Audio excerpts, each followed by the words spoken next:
자, 토요일 강의 시작하겠습니다. 안녕하세요.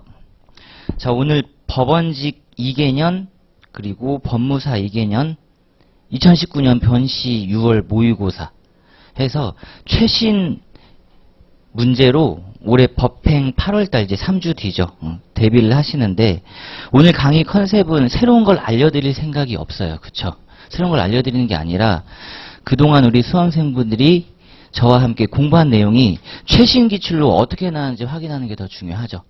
과연 내가 공부했던 내용이 지문으로 뿌려졌을 때 맞출 수 있겠는가? 거기에 좀 포인트를 맞추면서 공부를 하시고 좀 중요하다 싶은 건 제가 체킹을 해드릴게요. 그래서 오전 타임에는 법원직이랑 법무사를 풀고요. 그리고 오후 타이밍에 저와 함께 변시 모의고사 올해 6월달 걸 한번 풀어보시면 될 것 같아요. 특히 육모는 잠깐 펼쳐만 볼까요? 육모 문제 같이 한번 펼쳐만 볼게요.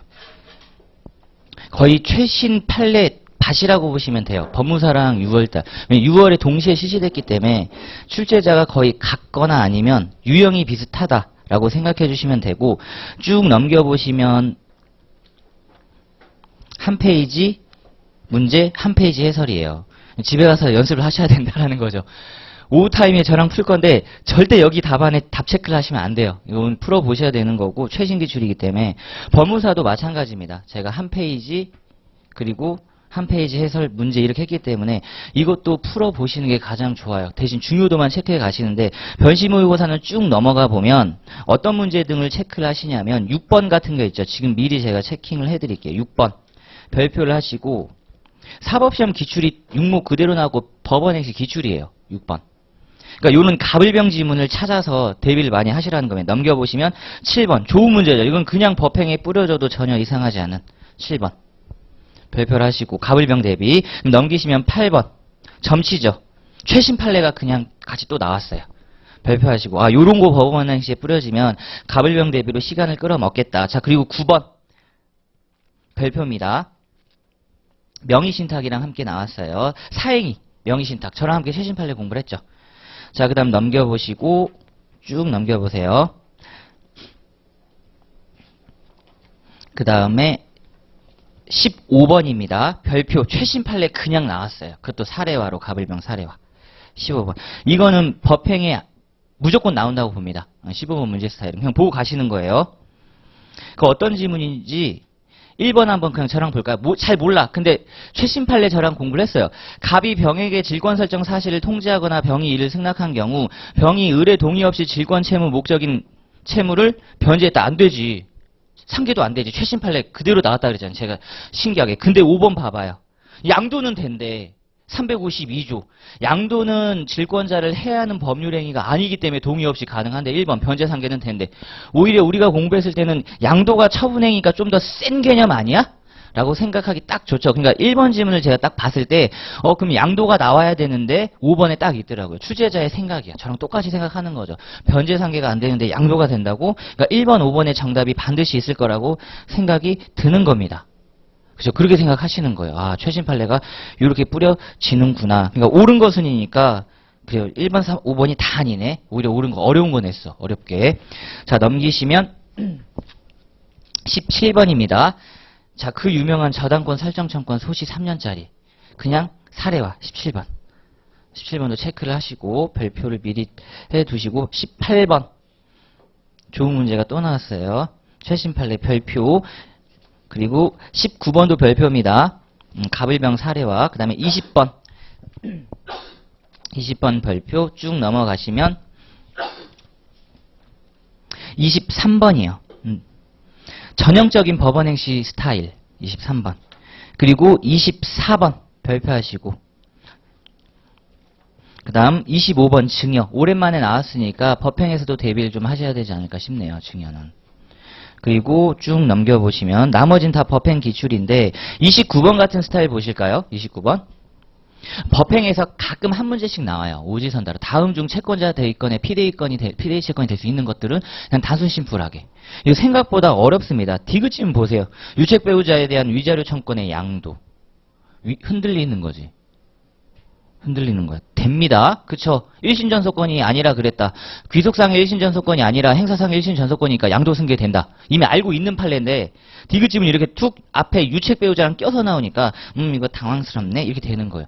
양도승계 대위가 된다라는 건 사행위 취소 대상이 된다라는 거죠. 왜? 리을 재산분할이랑 함께. 재산분할에는 어떤 법적 성질이 있지? 청산, 부양, 그리고 위자료조 다 들어가 있죠.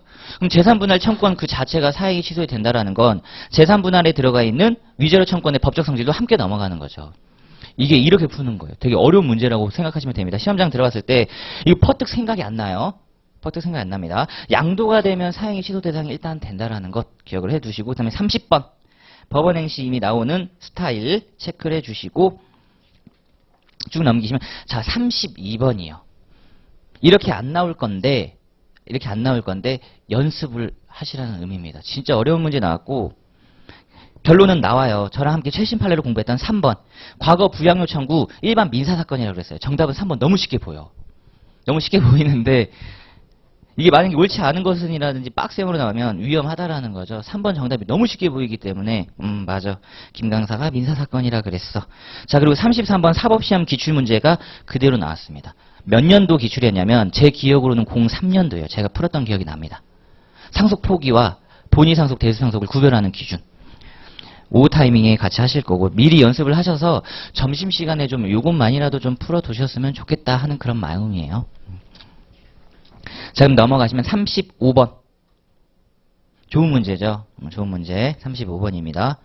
그리고 넘겨보시면 그래 없어요. 딱 요 정도는 쉬는 시간, 점심시간에 좀 풀어보시고 저랑 이제 요 교재 볼까요? 요 교재 볼게요. 요 교재를 먼저 봅니다. 확인하시는 거예요. 확인하시는 거. 자 일단 1번은 부재실종 올해 준비를 해주시고요. 안 나왔습니다. 작년에 법원행시 안 나왔으니까 자 1번은 별표 당연히 중요한 거 알고 계세요. 특히 어떤 거 잠수장비랑 함께 확인합시다. 해설의 잠수장비 보통실종인 거 알고 계시죠? 잠수장비 보통실종 알고 계시고 자 그 다음에 2번 지문은 기출빈도가 상당히 높은데 생지문으로 나왔어요. 실종선고 취소는 반증으로 다툴 수가 없다죠. 그러니까 추가되는 법률관계가 그러니까 3번이에요. 2번, 3번을 묶어서 별표입니다. 그러니까 기존의 상속관계 그 자체를 부정할 수는 없어요. 취소되기 전까지는 기존의 상속관계를 다툴 수가 없다가 정답입니다. 2번, 3번.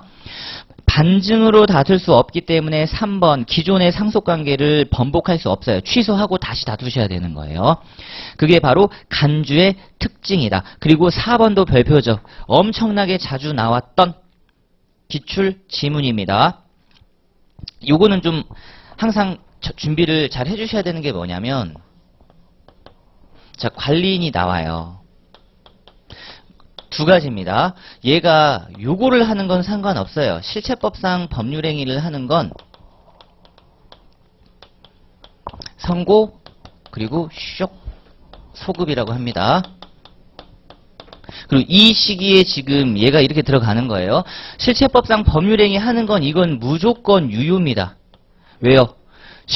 부재자 선임 결정이 취소되지 않는 한이죠. 보세요. 선임 결정이 취소되지 않는 한 여전히 권한이 있다라는 거예요. 얘는 여전히 권한이 있어. 이게 순수 대리인 본인 사망이랑 반드시 비교를 해 주셔야 됩니다. 대리에서는 본인 사망하면 대리권 소멸이에요. 근데 실종 선고에서는 관리인의 권한이 소멸되지 않아요. 선임 결정이 취소되지 않는 한 여전히 유효하다라는 겁니다. 그렇기 때문에 여기서는 자연스럽게 129조 표현대리로 가는 시스템이 그냥 나오는데 얘는 그냥 유효야. 얘는 그냥 유권대리라는 겁니다. 법정의 유권대리. 자, 근데 얘는 좀 다릅니다. 소송법상 법률 행위인 소송행위는 두 가지로 비교해 주셔야 돼요. 지금 현재 소송이 진행 중에 있다. 이거는 중단수계로 갑니다. 완전 특이하죠. 실체법상 권한은 살려두는데 소송상 지위는 소멸이에요. 소송상 지위는 소멸이에요. 소송상 지위는 자 보세요. 권한 자체는 유지되는데 그 권한 중에 소송으로 할 수 있는 지위는 중단수계라는 겁니다. 이게 사법시험에서 13년도인가에 한번 기출이 됐는데 복수정답 시비가 있었어요. 복수정답 시비가 있었는데 워낙에 정답이 확실하게 틀린 게 있어가지고 안 받아들여졌습니다. 송덕수 교수님은 이걸 나누죠. 권한과 지위를 나눈단 말이에요. 권한은 여전히 유지되는데 지위는 소멸한다. 그러니까 이건 맞는 문장이라는 거지. 맞는 문장입니다. 자, 근데 판결이 확정됐다. 이거는 유효. 두 가지 가셔야 돼요.